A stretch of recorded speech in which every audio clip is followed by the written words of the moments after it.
الرجيم بسم الله الرحمن الرحيم الحمد لله رب العالمين والعاقبة للمتقين نحمدك يا الله كما ينبغي لجلال وجهك وعظيم سلطانك ونصلي ونسلم صلاة وتسليما يليقان بمقام سيد المرسلين وخاتم النبيين صلى الله عليه وسلم وعلى آله وصحبه أجمعين.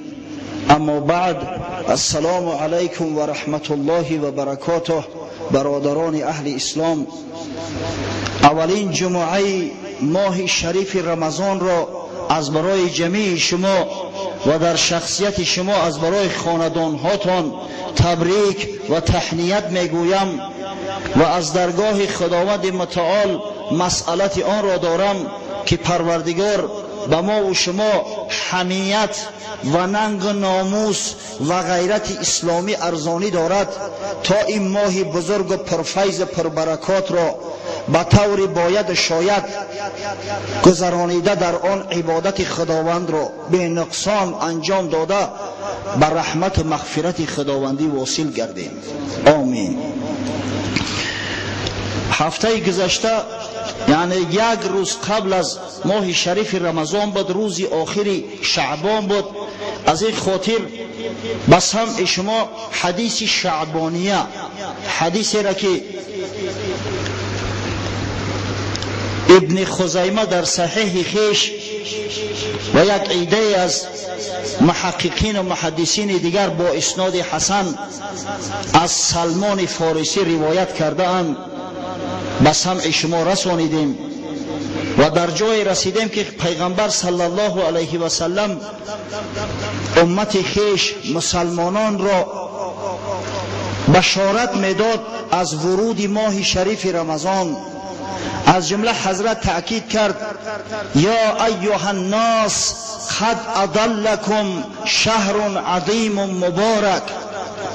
ای مردم مسلمان، گفت ای مردم، ای بندگان خدا، در بالای سر شما یک ماه به نهایت بزرگ و مبارک سایه افکن است و ما درباره عظیم بزرگ بودن این ماه با شما صحبت کردیم که اگر دیگر بزرگی های این ماه شریف یک طرف گذاریم، اگر در مد نظر فقط نزول قرآن عظیم الشأن داشته باشیم، پس این ماه شریف رمضان عظیمترین ماه های خداست. به خاطر قرآن، به خاطر نزول قرآن عظیم الشأن. زیرا گفتیم که قرآن دو نوع نزول دارد: نزول یک دفعه و یک مرتبه و نزول تدریجی. نزولش که یک دفعه و یک مرتبه واقع شده است در شب قدر، در شب مبارکه، در ماه شریف رمضان واقع شده است که خداوند قرآن را از لوح محفوظ به آسمان دنیا نازل ساخت. بعدا در مدت 23 سال حضرت جبرئیل علیه السلام با امر خداوند وابسته به حالتها و وضعیتهای مختلفه این قرآن بزرگ را به حبیب خدا محمد صلی الله علیه و سلم آیه آیه، سوره سوره نازل کرد و فرو فرستاد. پس این ماه نزول قرآنی است. واقعا در بعض اخبار آمده است که در ماه شریف رمضان تمام کتاب های آسمانی نازل شده‌اند، نه تنها قرآن. امام احمد در مسند معروف خیش روایت میکند از صحابی پیغمبر صلی الله علیه و سلم واصله ابن اسقع با اسناد جید مقبول که پیغمبر خدا صلی الله علیه و سلم فرمودند: انزلت صحف ابراهیم فی اول لیلة من رمضان و انزلت التوراة لست مضین من رمضان والانجیل ل13 خلت من رمضان و انزل الله القرآن ل24 خلت من رمضان. پیغمبر خدا صلی الله علیه و سلم فرمود خداوند صحیفه های ابراهیم علیه السلام را درباره این صحیفه ها ما یک صحبت داشتیم که 10 صحیفه هستند، در شب اول ماه شریف رمضان نازل کرده است. کتاب تورات را به موسی علیه السلام در روز 6 رمضان نازل کرده است. انجیل بر عیسی علیه السلام در 13 رمضان نازل شده است و فرقان قرآن عظیم شان بر محمد صلی الله علیه و سلم در 24 رمضان نازل گشته است. حدیث گفتیم امام احمد با اسناد جید در مسند خود روایت کرده است. پس ببینید که این ماه بزرگ ماه نزول تمام کتاب های آسمانی است، ماه است که تمام کتاب های خداوندی در این ماه نازل گشته اند. فضیلت ببینید و بزرگی را ببینید. از این خاطر است که علمای کرام ختم قرآن را در ماه شریف رمضان سنت محمد صلی الله علیه و سلم می‌دانند و تأکید کردند که به سبب تنبلی مردم باید این ختم قطع کرده نشود، ترک کرده نشود. از جمله در کتاب دارالمختار علامه حسکفی عالم شهیر حنفی آورده است که والختم مرة سنة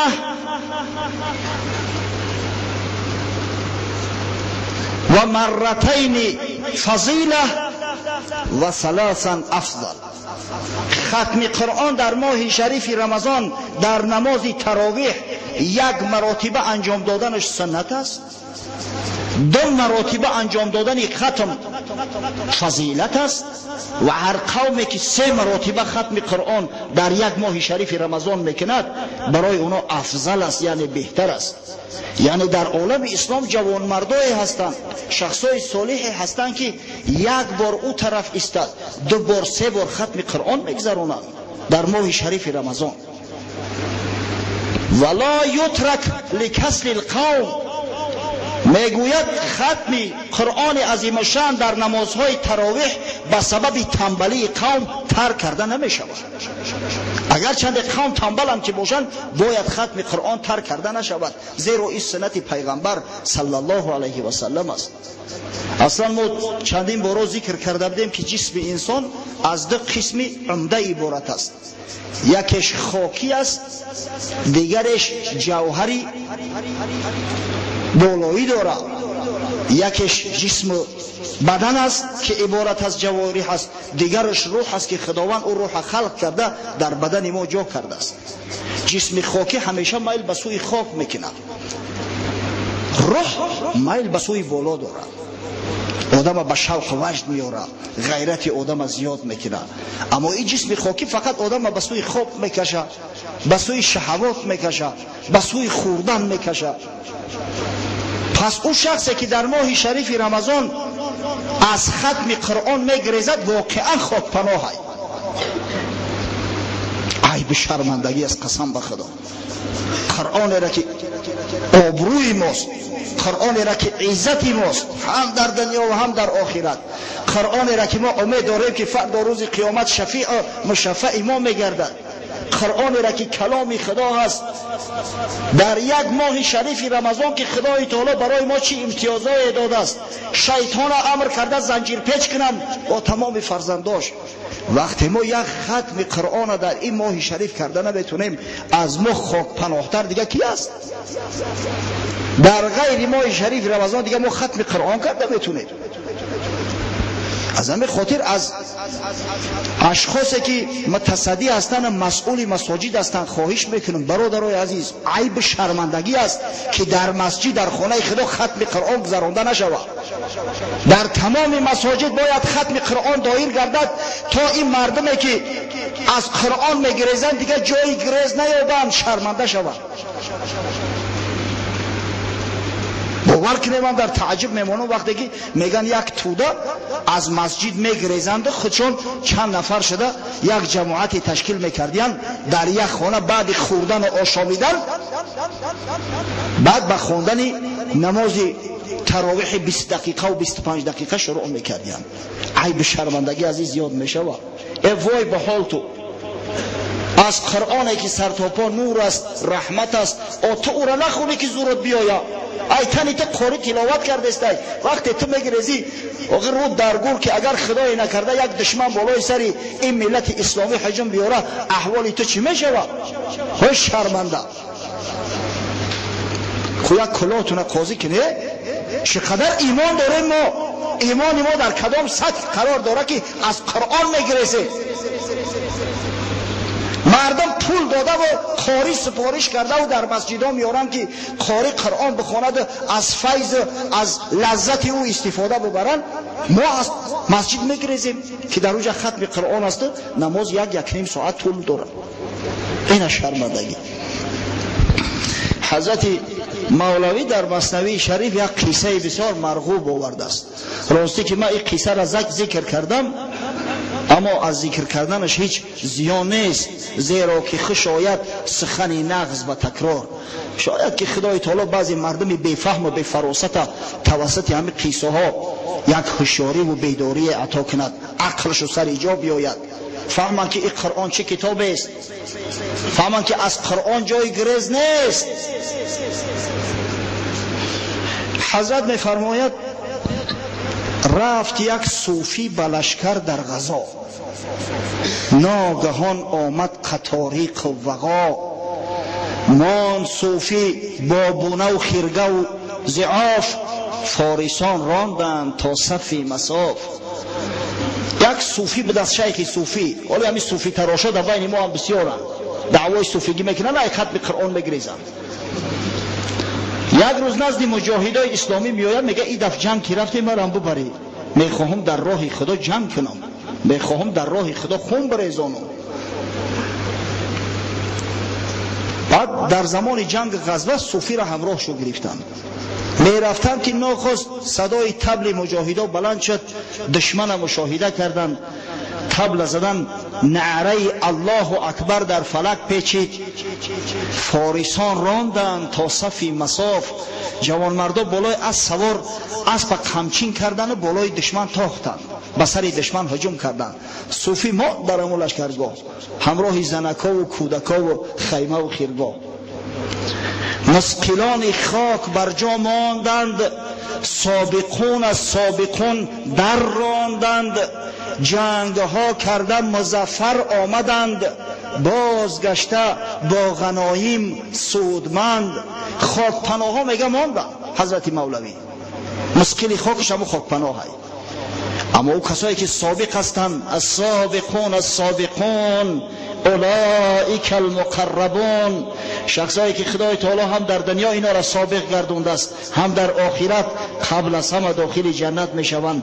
اینا به سوی دشمن هجوم کردند، جنگ کردند، دشمن مغلوب ساختند، غنیمت های جنگی زیاد به دست آوردند، ارمغان دادند که صوفی تو نیست، او برون انداخت نستت هیچ چیز. برای صوفی هم هدیه آوردن که تو شریک موی، اگر چند در جنگ اشتراک نکرده باشی اما رفیق ما هستی، اینا حصه تا است بگی.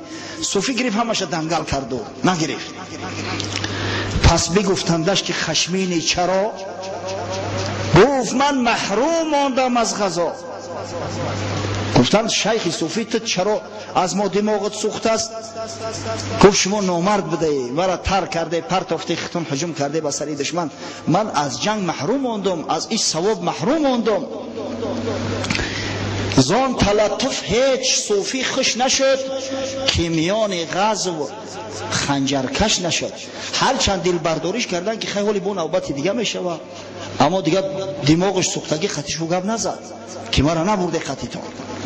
پس بگفتندش که آوردیم اسیر، اون یکی را بحری کشتن تو بگیر، سر ببرش تا تو هم غازی شوی. دیدن نمیشود. گفتن شیخ صوفی همینجا یک اسیر پدر لعنت همراه ما هست، چند مسلمان کشت از خونی چند مسلمان در گردن شد، ایرا کشتنش واجب شده گیه. ما همین را بگی ببر پشت خیرگاه کلاش ببر ترام غازی میشه، تو جلادی همیشه و انشاءالله ترام در صفحه غازیان نابود نوشته می شود. سر ببرش تا تو هم غازی شوی. اندک خوش گشت صوفی دل قوی. وقتی این گپا گفتن وقتی صوفی خوش بود برد صوفی آن اسیری بسته را در پس خیرگه که تا آرد غذا. دیر ماند آن صوفی آنجا با اسیر، قوم گفتا دیر ماند آنجا فقیر. صوفی گرفت همو کافری را که دست پاش بستگی بود گسفوار کشان کشان پشت خیرگاه ها برد، اما بسیار دیر کرد، تأخیر کرد. مردم گفتن این شیخ صوفی چی کارش میکرده باشه، پوستش نکرده بود. کویا کسی برای خبر بگیره. آمدان یک در تفحص در پیش، دید کافر را به بالای ویش. دست ها بسته همه خواهید او، از سری استیزه صوفی را گلو. یک آدم آمد که شیخ صوفی به تخته پشت خواه یا همو کافی را که دست پاش بستگی با دندانهاش ای حلق صوفی گرفته است و گلوی صوفی را خویده است. نیم کشتش کرده با دندان اسیر، ریشی او پرخون زی حلق آن فقیر. قریب کشت استش. غازیان کشتند کافر را به تیغ، هم در آن ساعت زی حمیت بیدریغ. وقتی این احوال دیدن غضب شو کرد، زدن کشتنی بدبختی کافر را از بالای صوفی پایام کردن. بر رخی صوفی زدن آب و گلاب، تا بخیش آمد زی بهوشی و خواب. چون بخیش آمد بدید آن قوم را، پس بپرسیدن که چون بود ماجرا. دروش آب شپیدن شیخ یا وقتش با سرش زد. گفتن شیخ چی بود که اشید کو گپ زد؟ اما چه دست پشت بستگی گسپاوری کشون کشون می بوده، ایچ خیلی دیده بلوی تو برماده است. گفت چون قصدی سرش کردم به خشم، طرفه در من بینگرید آن شوخ چشم. چشم را وا کرد پهن او سوی من، چشم گردانیده شد خوشم زیتن. گفت خانه سوخته را میخواستم وقتی سرش از بدنش جدا کنم، نخواست چشماش علا کرد که چشم در کاسه خانه سر که تو داد تلخم کفید هشم رفت از غلطی داد. قوم گفتندش به پیکار و نبرد، با چنین زهره که تو داری نگرد. مردم گفتن رد سیاه که جهادگر مو به همین دل گرده با تو دعوی جهاد جنگ میکنی، زینهار و زینهار آرزوی جنگ نکن. از اسیر نیم کشته بسته دست، این چنین بهوش افتادی و مست. پس یک اسیری را که ایشته و ایمشت نیم کشتش کرده بدیم دست پاش بستگی، اگر نمی اومده گلو تا میکن بپرتفت. پس میانی حمله شیران نر، که بود با تیغشان چنگوی سر.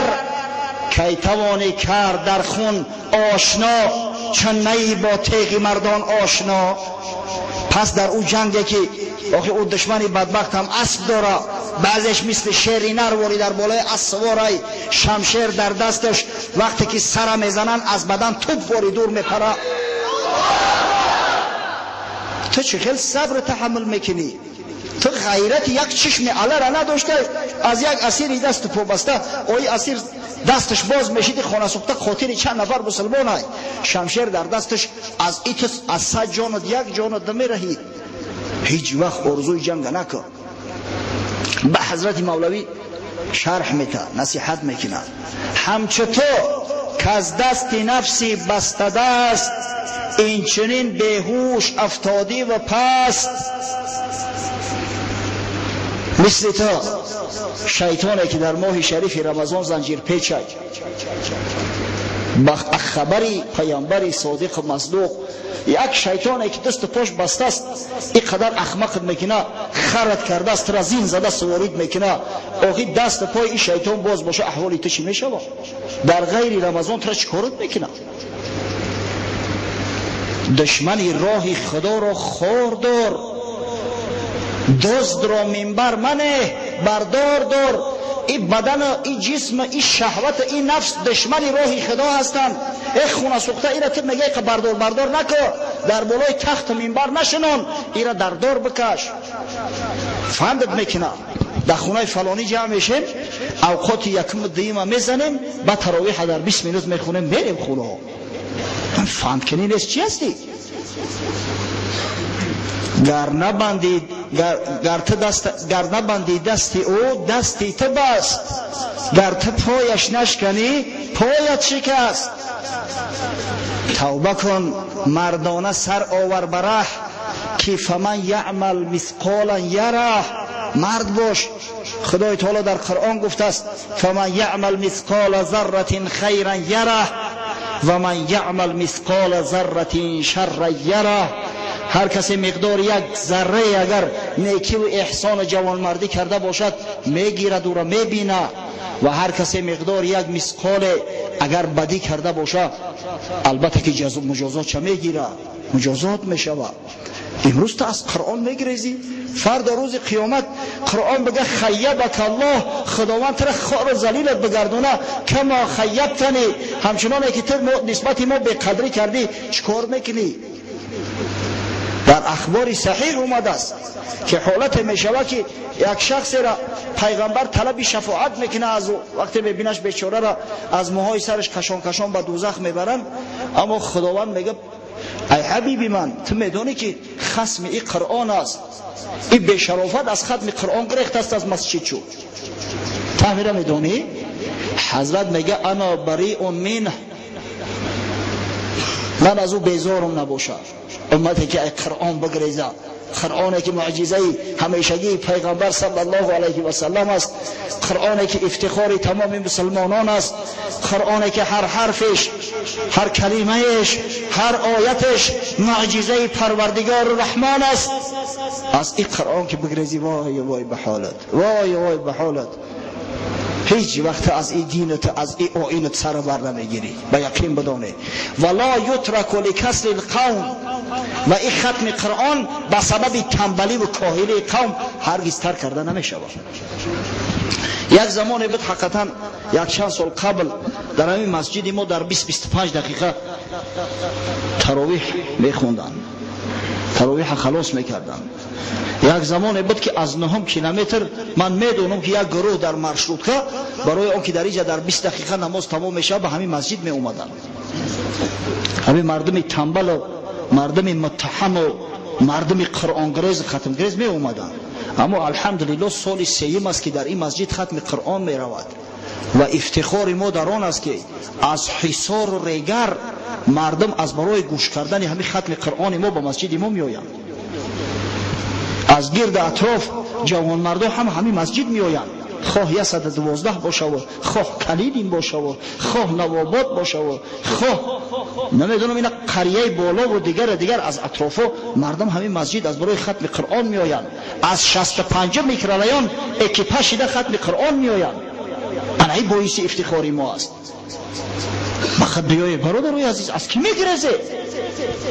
تا قیامت میزند قرآن ندا که گروه جهل را گشته فدا، من کلام حقم و قائم بذات، قوت جان جان یا قوت زکات. تا روز قیامت قرآن نعره میزنه که این مردم ابلهی که از من میگریخته، آخه من کلام پروردگار شما هستم، من صفت خداوند شما هستم، قائم بذات پروردگار هستم، نور خورشیدم فتاده بر شما، لیک از خورشید ناگشته جدا. شما از رحمت خدا میگریزید، از مغفرت خدا میگریزید، پس وای به حالتون، وای به حالتون. هر کسی که در ماه شریف رمضان چند عبادت در یک وقت انجام میدهد خوشا به حالش که این بنده صالح دوستدار خداست. خوشا به حال کسی که کوشش میکند در ماه شریف رمضان بر زمین نماز روزه زکات مالش بپردازد. خوشا به حال کسی که در این ماه شریف رمضان ختم قرآن کند، یک ختم نه، اگر غیرت داشته باشد چند ختم قرآن کند. این همه فضل است، همه ثواب است، همه نعمت است، همه رحمت است. امام بخاری و امام مسلم از حضرت ابو هریره حدیثی را متفق علیه روایت میکنند که پیامبر صلی الله علیه و سلم فرمود من انفق زوجین فی سبیل الله نودی من ابواب الجنه یا عبد الله هذا خیر. هر کسی که در راه خدا دو عمل فریضه را انجام میده در یک وقت، دو کار خیر را در یک وقت میکند، از درهای جنت صداش میکنند. فردا روز قیامت از دروازه های جنت صداش میکنند، دربان های جنت که ای عبدالله، ای بنده خدا، این راه بهتره، ای چه بیاد، یعنی از دروازه ما بگذر. فمن کان من اهل الصلاح دعی من باب الصلاح. پیغمبر میگه هر کسی اهل نماز باشه، 5 نماز به جماعت در مسجد بخونه، او از دروازه نماز صدا کرده می شود. جنت دری دارد با نام در صلات. و من کان من اهل الجهاد دعی من باب الجهاد.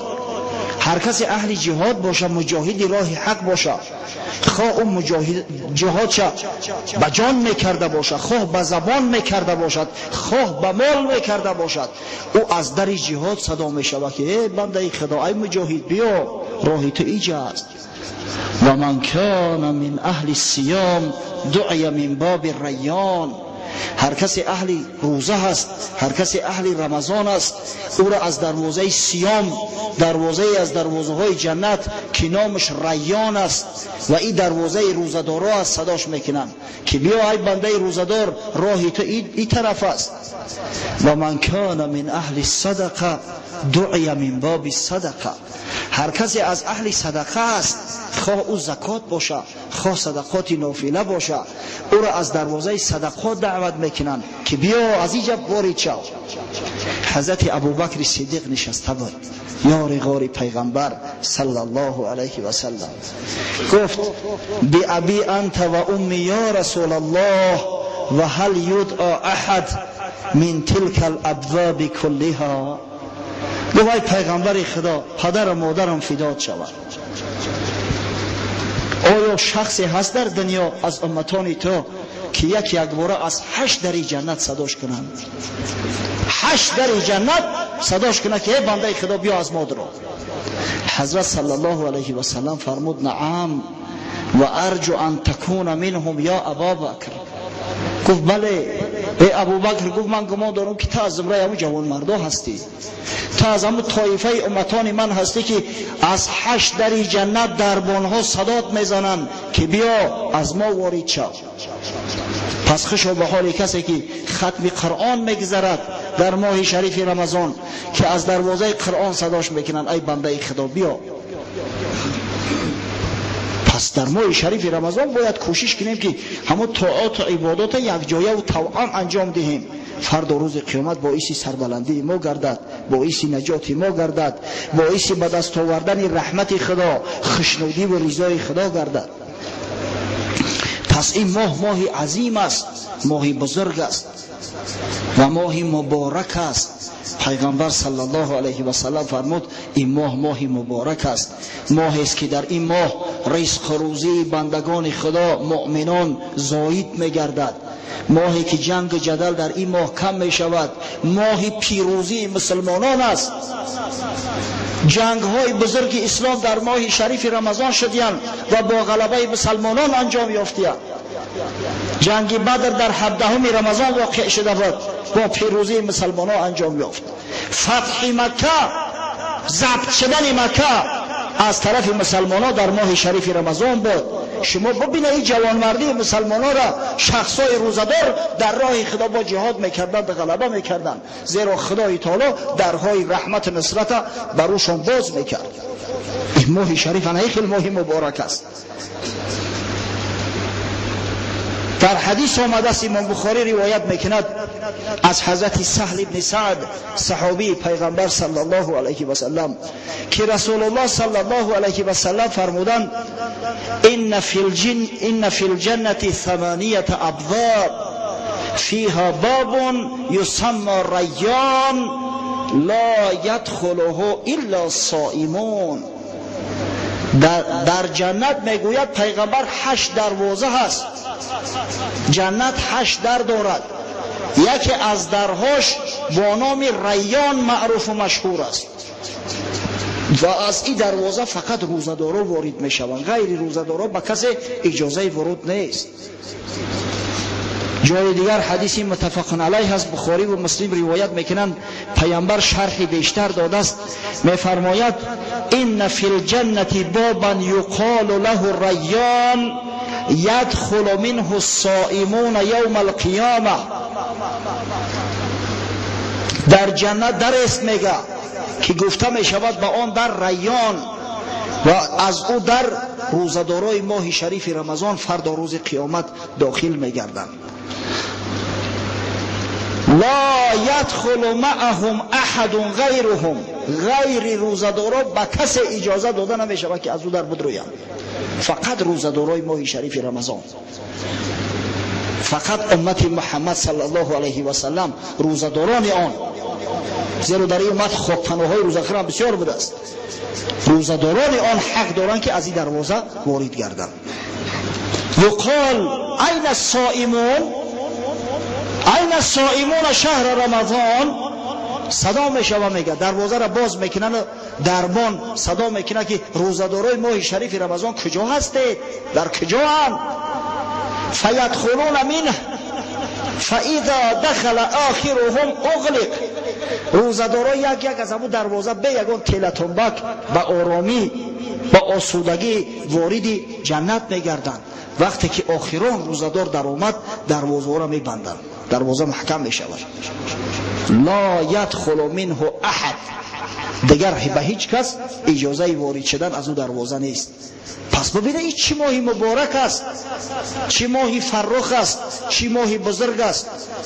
مبارکی ماه ببینه، قدر منزله چه در پیش پروردگار ببینه که در این ماه شریف به امر خدا دروازه های جنت باز میگردند، دروازه های دوزخ بسته میشوند و شیاطین زنجیر پیچ میشوند.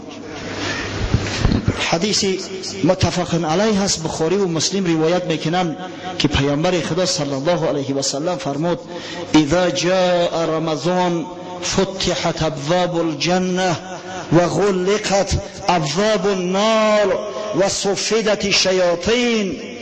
یعنی وقتی که ماه شریف رمضان آمد به امر خداوند درهای جنت باز میشوند، درهای دوزخ بسته میشوند و شیطان ها زنجیر پیچ میگردند تا اینکه مسلمان ها را، بنده های خدا را در وسوسه نه اندازند. هر کسی که در این ماه شریف صدقاً روزه میگیره، صدقاً عبادت خدا را میکند، بوی جنت استشمام میکند. امام بیهقی در شعب الایمان روایت میکند از حضرت عبدالله ابن عمر که پیامبر خدا صلی الله علیه و سلم فرمود ان الجنه تزخرف لرمضان من رأس الحول الى حول قابل. پیغمبر گفته است به شک شبهه خدای تعالی هر سال برای ماه شریف رمضان جنت زینت میده، از ابتدای سال تا آخر سال. به خاطر ماه شریف، به خاطر آنکه رمضان میآید، به پیشواز این ماه بزرگ جنت امر میکنه که زینت بتن و بهترین صورت ها درهاش باز میکنه. فحبت ریح تحت العرش من ورق الجنه علی الحر العین. یک شمال میخیزه میگه به امر خدا از زیر عرش برگهای درختای جنت به لرزه میاره و همون بوی مسکننده را به دماغ حورها میرسونه. حور میدونه حمد نه؟ حور عین بسیار زنهای زیبایی هستند که خدای تعالی از برای مردای جنتی خلق شده کنه، از برای حورهای عین. همین شمال وقتی که به دماغشون میگه میرسد، چنان به وجد میآیند، چنان به شوق میآیند، دعا میکنند فیقولن یا ربی اجعل لنا من عبادک ازواجا. ای خدای بزرگ میگن از همون بندگان صالحت برای ما شوهر پیدا کن، شوهر جدا کن، ما را در نکاح بنده های صالح درآر، در نکاح بنده های صالحت ما را درآر. تقر بهم اعیننا و تقر اعینهم بنا، تا اینکه چشمای ما به دیدار اونا روشن شود و چشمهای اونا به دیدار ما. تصور کنید همون شمال وقتی که میخیزه شخصی صالح و صالح بوی جنت به مشامش میرسه، از بوی جنت مست میشود. اون مردایی که در راه خدا در ماه شریف رمضان دیگه ترک همه میکنن، اعتکاف بشینن، از همین طایفه مردم هستن که در عشق خدا مست شده، از بوی جنت اینا مست شدگی. پیغمبر صلی الله علیه و سلم در 10 روز آخر ماه شریف رمضان ترک دنیا، ترک زن، ترک خانه و در میکرد، در یک گوشه مسجد در اعتکاف میشیشت و در رمضان آخر حیاتش 20 روز نشست. حضرت جبریل هر رمضان یک بار قرآن در نزدش میگذرون، در رمضان آخر 2 بار گذرون. اینه یه شرف مجد ماه بزرگ رمضان. از این خاطر است که این ماه بسیار ماه مبارک است، ماه بزرگ است، ماهی که شیطان زنجیر پیچ شود، از این دیگه ماه مبارک و بزرگ تصور کرده می شود. امام نسائی در سند خیش روایت میکند از حضرت عتبه ابن فرقد رضی الله عنه صحابی پیغمبر صلی الله علیه و سلم: سمعت رسول الله صلی الله علیه و سلم یقول فی رمضان تفتح فیه ابواب السماء و تغلق فیه ابواب النار و یصفد فیه کل شیطان مرید. در ماه شریف رمضان پیغمبر خدا میگوید درهای جنت، درهای آسمان، درهای قبول دعا، درهای رحمت مغفرت خدا برای بندگان روزدار باز میشوند، درهای دوزخ بسته میشوند. شیطانهای مرید که بسیار قوی هیکل هستند، ضرر زیان اساسی به بندگان خدا، به مخلوقات یعنی به بشر از همین شیطانهای مرید میرسد. این شیاطین جنها هم چند طایفه میشوند. در این حدیث آمده است که فقط شیطانهای از همه قوی هیکلتر بسته میشوند و این پاسخ میشود به سؤال بعضی برادرها که مادام که در ماه شریف رمضان شیطانها زنجیر پیچ میشوند، پس این شیطنتی که ما میبینیم، این بی سعادتایی که روزخر هستند، این بی شرافتایی که از حرام و از زنا و از شراب نوشی حتی در ماه شریف رمضان باز نمی ایستند، اینو برای چی کار میکنن؟ شیطانها کو زنجیر پیچ بدیم؟ شیطانها کسی را در فتنه نمی انداختیم؟ یکی از جوابهای این سوال همین است که ببینید پیغمبر میگه که شیطانهای مرید یعنی شیطانهایی که میتوانند به انسان زیان و ضرر جسمانی رسانند، بسیار قوی هیکل هستند، مثل غول، همونا زنجیر پیچ میشوند. واقعا در ماه شریف رمضان تاریخ یاد نداره که کسی به جنون و دیوانگی مبتلا شده باشد، زیرا شیطان ها زنجیر پیچ هستند همین مرید. اما با این خبر می آید که دیگر شیطان هایی که مرید نیستند، قوی هیکل نیستند، او جن ها و اجینه های میدهکش باقی بمونند، اونا همون فتنه و شیطنت چونه کردن میگیرند. از این خاطر است که بعضی ها بسته شیطنت اونا میگردند و از عبادت خدا رو میتوبند. اما بعضی دیگر از محققا خاصتا صوفیه میگویند نه، تمام شیطان و زنجیر پیچ هستند، خواه مرید باشند خواه غیر مرید. و این عمل هایی که از بعضی بندگان خدا میبینیم، از بعضی بنی بشر، از نفسی پلید خود چه واقع میشود. به حد گناهکارن، به حد گناه زیاد دارن که دلها زنگار بسته است، دیگر حقیقت نمیپذیرد. اینا خودشون در مجموع شیطان شدیند. شیطان فقط جنی نمیشود، شیطان انسی هم میشود.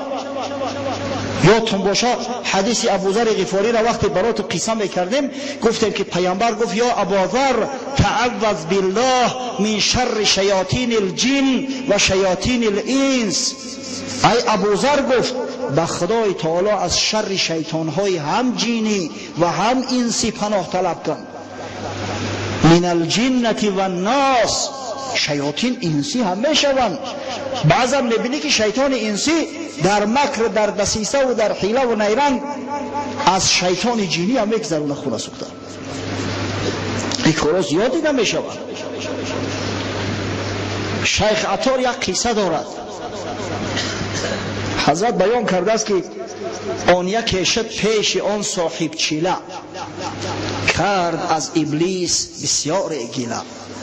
یک شیخ بزرگ میگه در چیله نشسته بود است، اعتکاف نشسته بود است.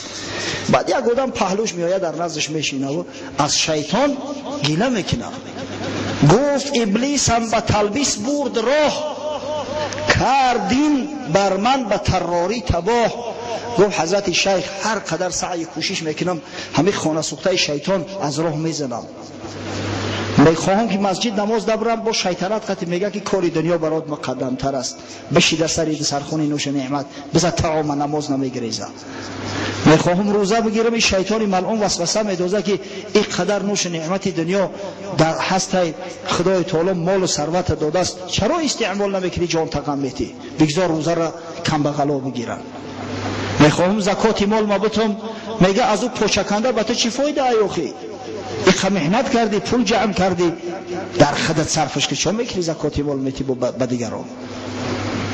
گفت ابلیس هم به تلبیس برد راه، کردین بر من به طراری تباه. شیخ گفتش ای جوان مردی عزیز، آمده بود پیش از این ابلیس نیست، مشتکی بود از تو و آزرده بود، خاک از جوری تو بر سر کرده بود. گفت رو درگور ای بدبخت.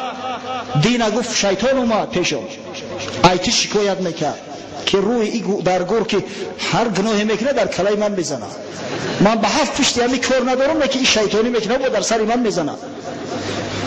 از این کثافت ابله من گریزان شدگیم خدا میگریزم، به نمازای میترسم که مبادا غضب خدا بالای سر ما هم نیاید، لعنتی روز آخر میترسم که مبادا در غضب خدا گرفتار نشم، خداوند نسوزانم، اما این گناهشو بود کلای من میزنه.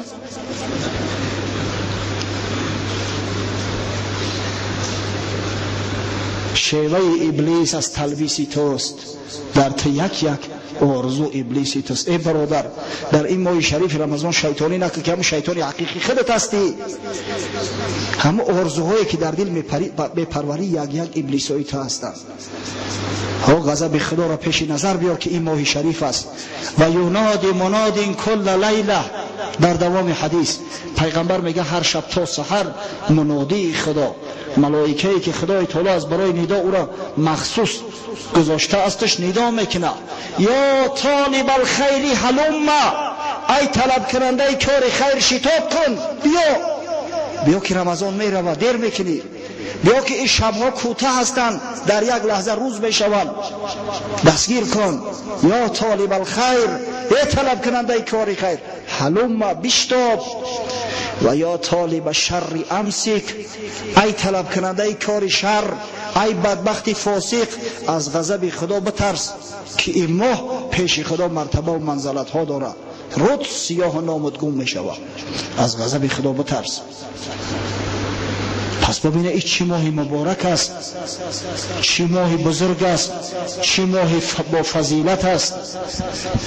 در خبر آمده است، حدیثی متفق علیه است، بخاری و مسلم روایت کردند از حضرت ابو سعید خدری صحابی پیغمبر صلی الله علیه و سلم که حضرت فرمود من صام یوما فی سبیل الله باعد الله وجهه عن النار 70 خریفا. هر کسی که یک روز در راه خدا روزه می دارد، خداوند این بنده را از آتش جهنم 70 ساله راه دور نگه می دارد و در عوض یک روزش 70 ساله راه. که حساب کنه 10 روز 700، 30 روز 2100 ساله راه. وقتی این 2100 ساله راه دور از دوزخ جنت های، یعنی خدای تعالی جنتش می داره این بنده را. این شرف، این مرتبت، این بزرگی. حضرت ابو امامه میگه نزد پیغمبر خدا صلی الله علیه و سلم اومدم، میگه گفتم یا رسول الله مرنی بامر اخذه عنک. ای پیغمبر خدا، میگه گفتم یک امر به من تعلیم ده که از تو بگیرم که کسی را نگفته باشی تا به حال، خاص از برای من، خالص از برای من. پیغمبر خدا صلی الله علیه و سلم فرمود علیک بالصوم فانه لا عدل له و فی روایت لا مثل له. گفت ای ابو امامه روزه بگی که این روزه مثل مانند نداره روزه نزد خدا بسیار محبوب و مقبول است.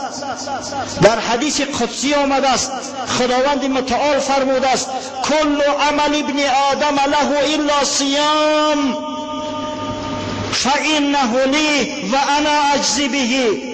هر عملی که فرزند انسان میکنه برای خودش است، یک اجر ثواب داره که من معینش کردم. جای دیگر اومده است در حدیث دیگر که فرمود کل عمل ابن آدم یضاعف الحسنة بعشر امثالها الى 700 ضعف. هر عمل نیکی که انسان میکنه به مراتب ثواب به او داده میشود، چندین مراتب زیادتر، از 10 تا 700 ثواب دارن عملهای خیر، عبادات خدا، الا صیام، مگر روزه. زیرا خدای تعالی روزه را به خودش تخصیص داده است. روزه را میگه بنده برای من میگیرم. چرا این سخن گفت خداوند؟ زیرا در روزه حقیقی ریا نیست. شخصی که میخواهد در ریا روزه بگیره در پیش مردم خودش روزه‌دار نشان میده، خانه سوخته لبا را به کلوخ میماله و خانه‌اش در میره و روزه را میخوره. پس این روزه‌دار نیست. روزه ریا نداره، روزه در برحقه. از این خاطر خداوند روزه را به خودش تخصیص داد. فانه لی، پس این روزه برای من است میگه خدای تعالی، و انا اجزی به، پاداش این بنده بر من است.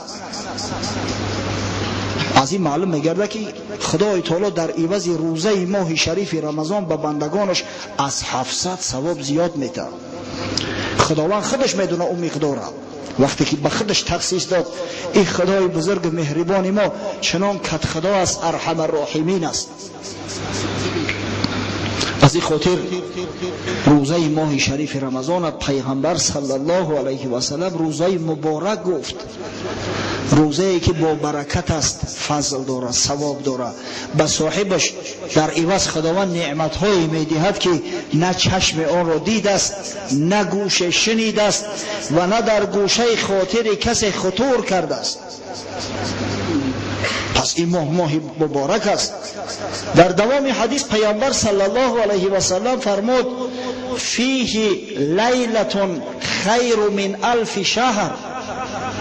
در این ماه شریف رمضان یک شب است که بهتر است از 1000 ماه.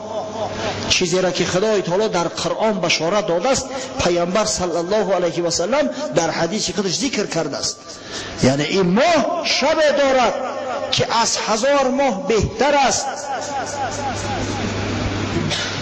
طاعت و عبادت در این شب که شب قدر نامیده می شود، زیرا خدای تعالی تقدیر یک ساله بنده هاش در این شب معین می سازد. زیرا به امر پروردگار ملائکه های رحمت با سروری و سرپرستی روح القدس حضرت جبرئیل امین به زمین فرود می آیند.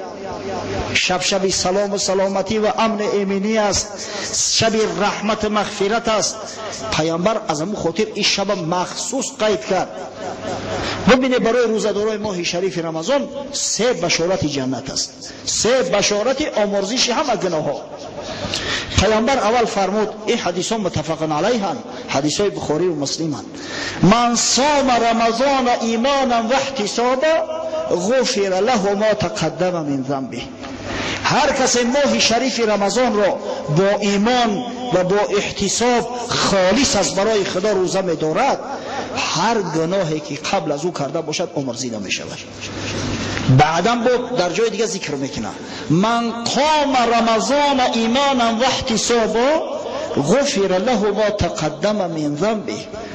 هر کسی که شبهای ماه شریف رمضان را قائم می دارد، در این شبها ختم قرآن میگذراند، نماز تهجد میخواند، خداوند گناههای ما قبلش هم میآمرزد. این دویم بخششی خداوند. و نهایت باز تاکید بکنه پیامبر من قام لیلة القدر ایمانا و احتسابا غفر له ما تقدم من ذنبه. هر کسی که شب قدر را با ایمان و احتساب از برای خدا به طاعت و عبادت قائم دارد، خداوند تمام گناههای ما قبلی او را می آمرزد. 300% گارانتی داد این خداوند، کفالت 300% برای روزه‌دارای ماه شریف رمضان. چرا خداوند گفت 1000 ماه؟ روایات زیاد هستند. امام طبری در تفسیر معروفش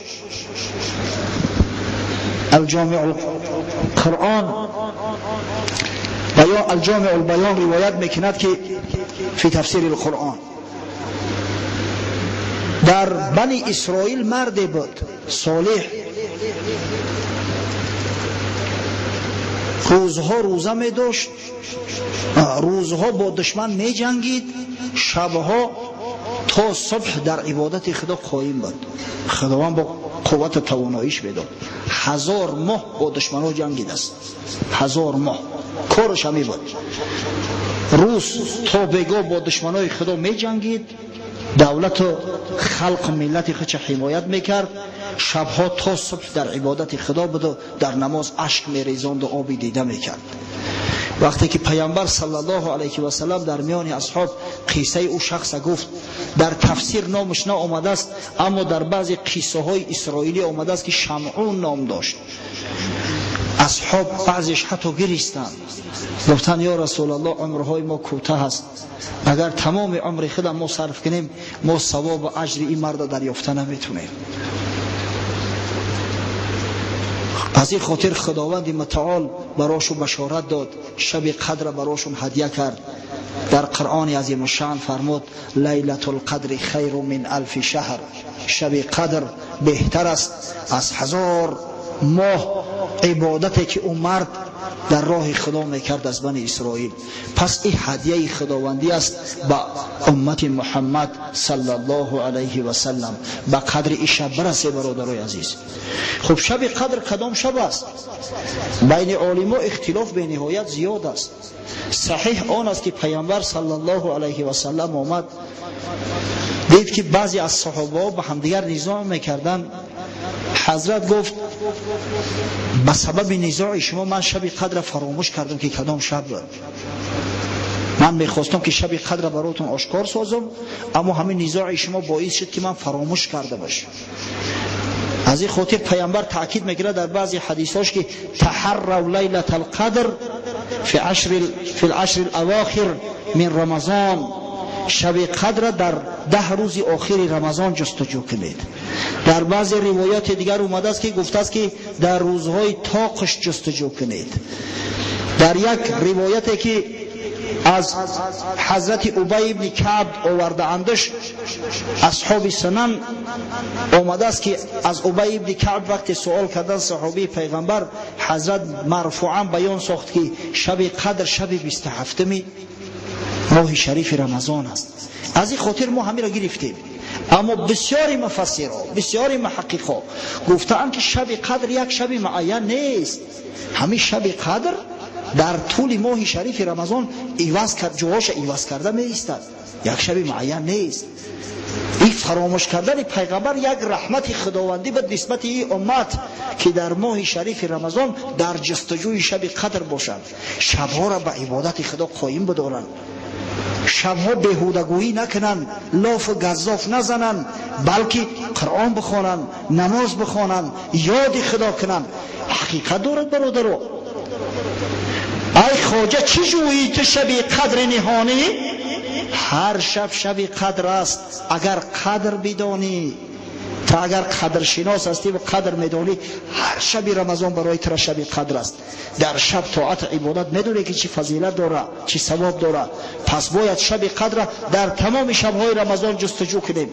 الحمدلله که 2 سال شد ما در شب 27 رمضان ختم قرآن انجام میدیم. همون شب آخر 3 پاره قرآن میگذرونن.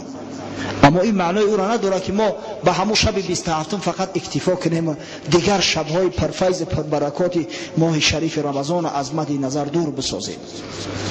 این معنی را نمیتهیم.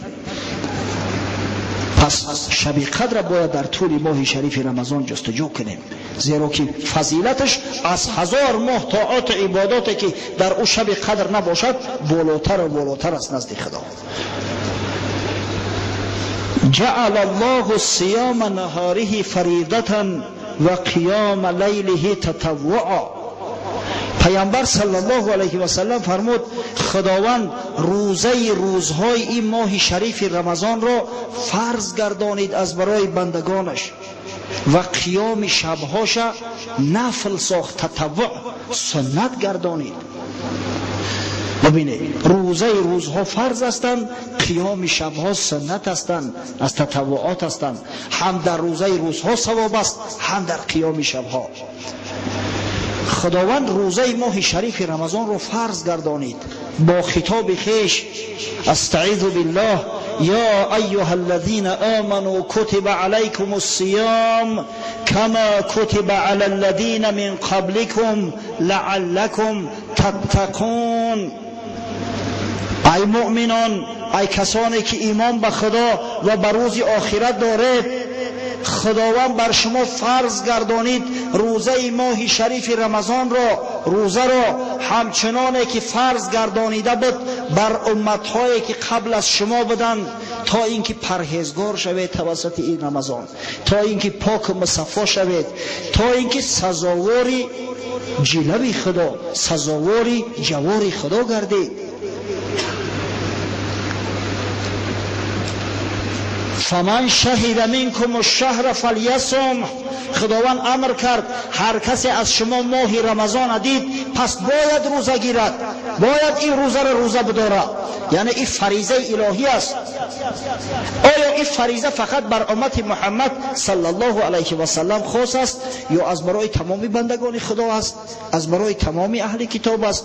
علما در اینجا اختلاف نظر دارند.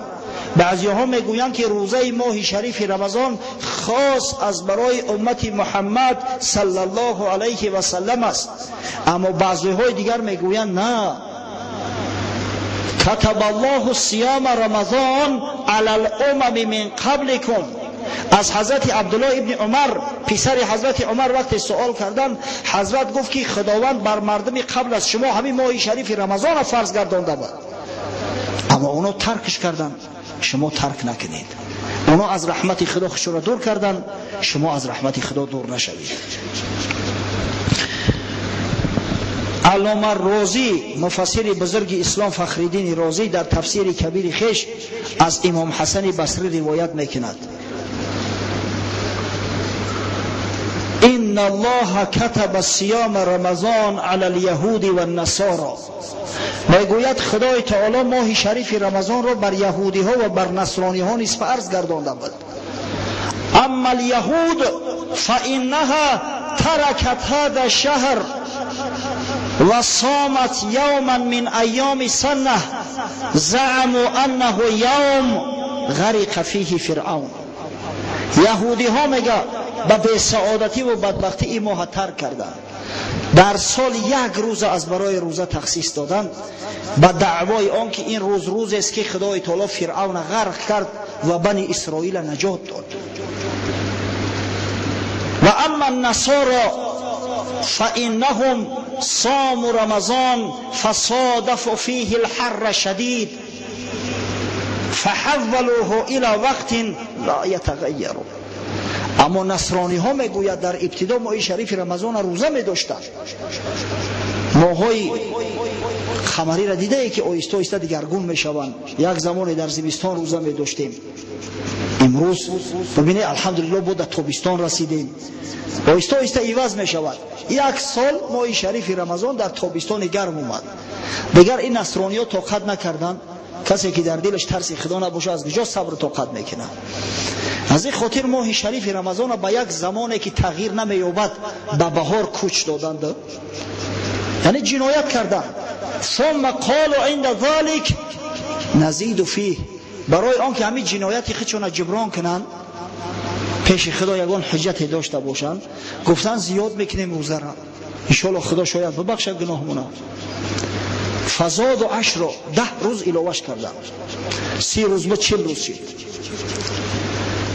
ثم اشتك بعد زمان ملك منهم فنظر 7 فزاده.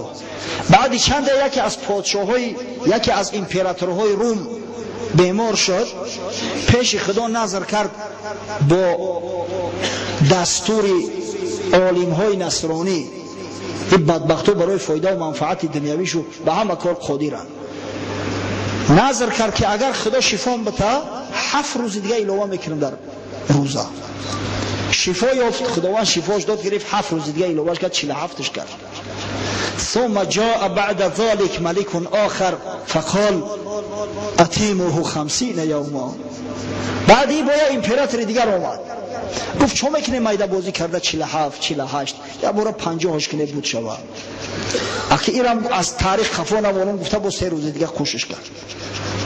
حضرت امام حسن بصری وقتی این قصه را کرد گفت فهذا معنی قوله تعالی اتخذوا احبارهم و رهبانهم اربابا من دون الله.